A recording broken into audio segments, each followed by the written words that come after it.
અરવલ્લી જિલ્લાના મોડાસા તાલુકાના ગઢા ગામનો રોડ બિસ્માર હાલતમાં તેમજ કાદવ કીચડથી લથપથ સુવિકાસ ગાંડો થયો છે।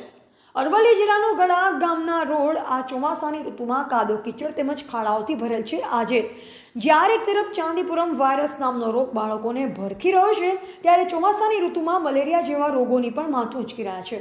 ત્યારે ગઢા ગામના લોકોની આરોગ્યની ચિંતા આરોગ્ય ખાતું કે ગઢા ગ્રામ પંચાયત કરશે કે પછી ચાંદીપુરમ વાયરસમાં ગામના બાળકો સંપડાય ત્યારે તંત્ર દોડતું થશે કે શું બાળકો કે ગ્રામવાસીઓનો બીમારીમાં સંપડાથી મૃત્યુના શરણે પહોંચ્યા પછી રોડ બનશે કે કેમ?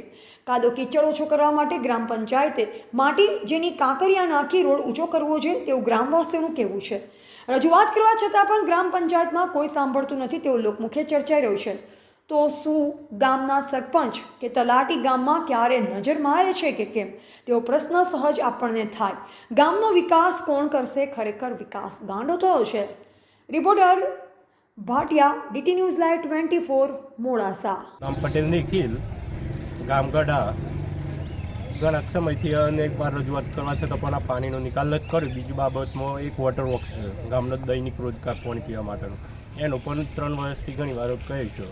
ગ્રામસભાની અંદર પણ કહેવું છે, ઠરાવ પણ કરાયા છે, છતાં પણ એક પાણીનો નિકાલ નહીં કરતા। પાણીનો પીવા માટેનો વોટર વર્ક્સનો જો આગળ 24 કલાક ગંદકી રહેશે, છતાં પણ એ લોકો નિકાલ કરવા તૈયાર નથી।